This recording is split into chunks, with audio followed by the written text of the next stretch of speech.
David sits alone in his dimly lit home office, the glow of his computer screen casting long shadows across the room. It's late, but sleep is a stranger tonight. His phone buzzes sharply, slicing through the silence. He glances at the unfamiliar number, but answers, curiosity edging out caution.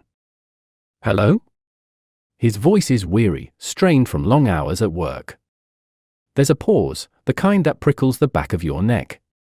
Then, a woman's moan fills the airwaves, desperate and unsettling. David's brow furrows, his hand tightening around the phone. "It's your wife. Do you hear how good she feels with me?" The man's voice is taunting, laced with a cruel satisfaction. Before David can react, the call ends, leaving behind a haunting echo. His heart hammers against his chest as he tries to process the words. A prank? A sick joke? But deep down, a gnawing suspicion takes root.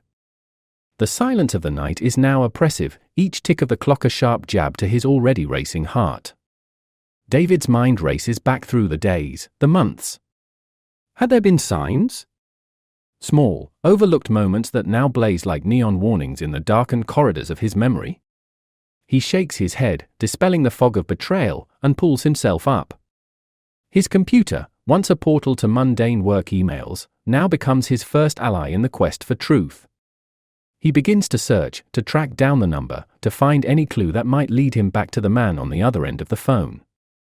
Hours bleed into each other as David digs deeper, his initial shock slowly hardening into a cold resolve. The sun begins to rise, casting a pale light through the blinds, painting his room in bars of gold and grey. Finally, a breakthrough. The number is registered to a known alias, linked indirectly to his wife through a series of convoluted transactions. The truth is clearer, more painful with each connection he uncovers. David leans back, his eyes dry and burning from the relentless glare of the screen. The initial devastation has settled into a simmering anger. He needs a plan, something to shake the foundations of the life she chose over theirs. He opens a new document on his computer and starts typing, each word a building block in the edifice of his revenge. He would start with her career, her public persona. He knew her work relied on a delicate balance of trust and reputation. He had the means to introduce doubt, to whisper of indiscretions and unreliability. By the time he is done, the sun is fully up, casting harsh light on the reality of his new day. The document before him outlines the first steps of his retribution. He says it with a finality that echoes in the quiet room. David stands and stretches, feeling each muscle protest the long night's vigil. But there's clarity now, a path forward from the wreckage. He looks around the office, at the life he thought he knew, and steps out into the dawn of his new reality, where the betrayal is no longer a shadow but a spark that ignites his deepest instincts for survival and revenge. As he closes the door behind him, the story of David and his unfaithful wife takes its first breath, ready to unfold in chapters filled with intrigue and dark turns. David stands in front of the gleaming glass building, the headquarters of his wife's company. The early morning bustle of the city swirls around him, a stark contrast to the turmoil inside him. His hand clutches the envelope tightly, within it, the carefully crafted documents designed to unravel her professional life. He pushes through the revolving doors and steps into the cool, marbled lobby. With each step towards the elevator, his resolve hardens. The mirrored walls reflect his determined expression, a mask of calm belying the storm within. The elevator dings softly on the executive floor. David steps out, greeted by the hum of a busy office coming to life. He strides toward her assistant's desk, his approach purposeful. "Good morning, I need to see her immediately," David says, his tone brooking no argument. The assistant, a young woman with sharp eyes, sizes him up before nodding. "I'll see if she's available." David waits, standing rigidly by the desk. Moments later, the assistant gestures toward the open door. "She'll see you now." He enters the office, his heart pounding louder with each step. There she is, looking as composed as ever behind her desk. But her eyes widen slightly in surprise. "David? What are you doing here? Is everything okay?" Her voice is a mix of concern and confusion. David closes the door behind him and faces her, the envelope still in his hand. No, everything is not okay. I know about you and him. Her face pales, her professional mask slipping momentarily before she regains composure. I think you're mistaken. We can talk about this tonight. No, we'll talk about it now. Because I won't be there tonight or any other night. He slaps the envelope down on her desk. You might want to look at these before your morning meeting. She opens the envelope hesitantly, her fingers trembling. As she reads the contents, her face drains of color. The documents allege misconduct and misuse of company resources, all subtly linked back to her. David, please, we can sort this out. This isn't you, she pleads, looking up at him with wide, fearful eyes. This isn't me? David laughs bitterly. You're right about that. The man you married wouldn't have dreamed of doing this. But he also wouldn't have imagined his wife betraying him. She stands up, reaching out to him. I made a mistake, but this will ruin me. That's the point, David says coldly, turning away.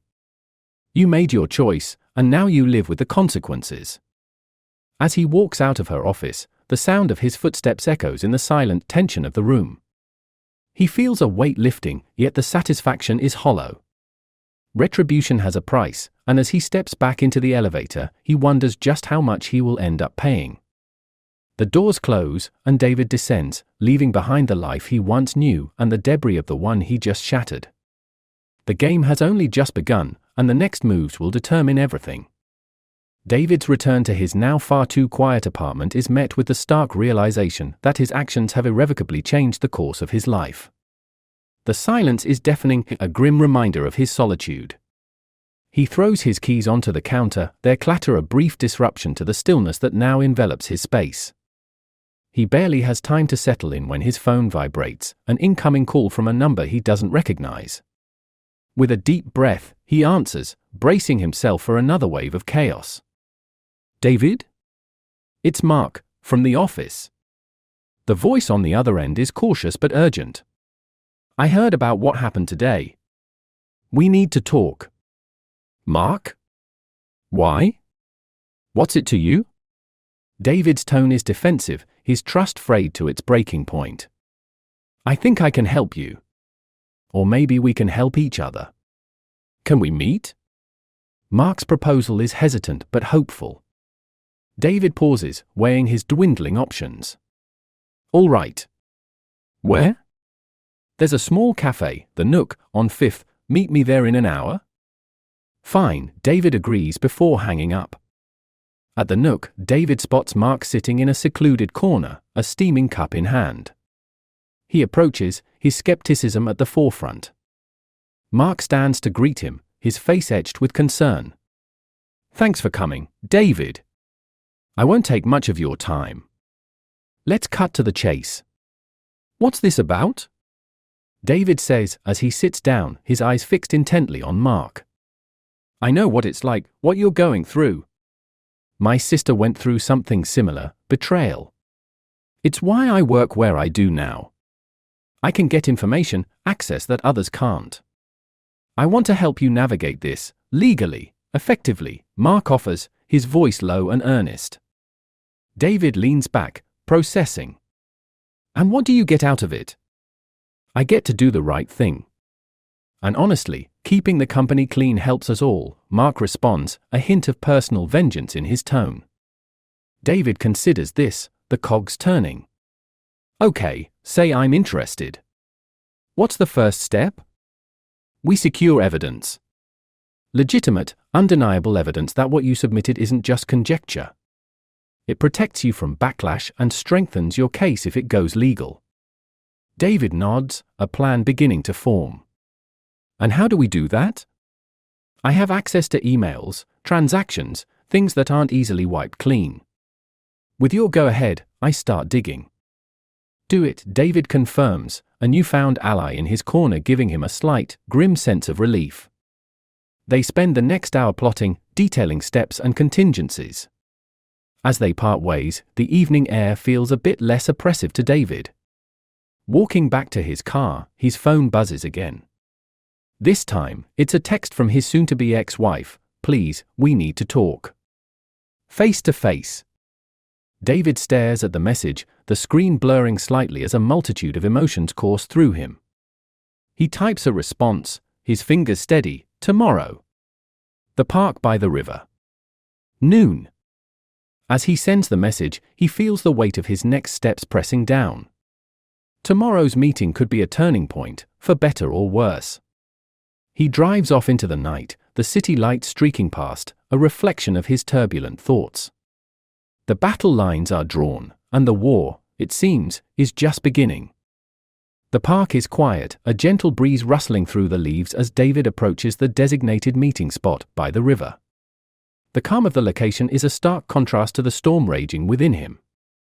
His heart beats a relentless rhythm, echoing his resolve. As he nears the bench where they had agreed to meet, he sees her. She's already there, her posture tense, her eyes scanning until they land on him. There's a flicker of relief in her gaze that quickly shifts to apprehension. "David," she starts as he sits down on the opposite end of the bench, leaving a cold distance between them. "Let's hear it then," David cuts in sharply, his voice edged with bitterness.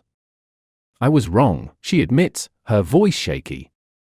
"It was a mistake, one I regret more deeply than you can imagine. I was going to end it, but you found out before I could fix this mess." "Fix it?" David scoffs. "You think this can be fixed?" "I hope so. I at least want to try," she pleads. David looks at her, really looks, seeing the desperation in her eyes. But his heart has hardened too much to feel sympathy. It's too late for that. "You chose your path. David, please." He cuts her off, standing abruptly. "You're right about one thing. It is too late. Mark helped me find everything. Your deceit ran deeper than I thought. Embezzlement, lies? It's all coming out. Tomorrow." Her face pales, her lips parting slightly in shock. "What are you saying?" "I'm saying that the life you knew is over. And the people you cheated with? They're going down with you. It's all been arranged." David's voice is cold, final. Tears start to spill over her cheeks, her composure crumbling. "You can't mean that." "David, please." "Save your tears," David interrupts, his tone void of emotion. "They mean nothing to me now. And as for us, there is no us anymore. This is goodbye." Turning on his heel, he leaves her there, sobbing quietly by the river. As he walks away, he doesn't look back.